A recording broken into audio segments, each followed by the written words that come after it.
একটি camera set up হয়ে গেছে অলরেডি, আরেকটি আনবক্সিং করতেছি। হ্যাঁ, আনবক্সিং করেন এটা। ভাই আমার তাই জ্ঞান মনে যায় রক্তের ভাই।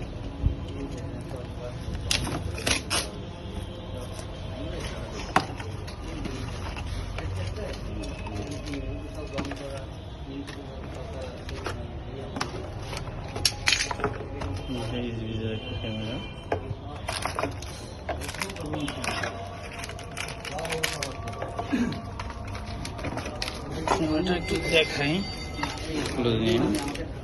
সিম সাপোর্টেড, এখানে সিম, মেমোরি কার্ড, রেজিস্টার বাটন, এখানে SIM supported. Is this camera. মডেলটা দেখাইতে পারতেছি আপনাদের। মডেলটা হচ্ছে এই যে 3MP 4G H8C ক্যামেরাটা।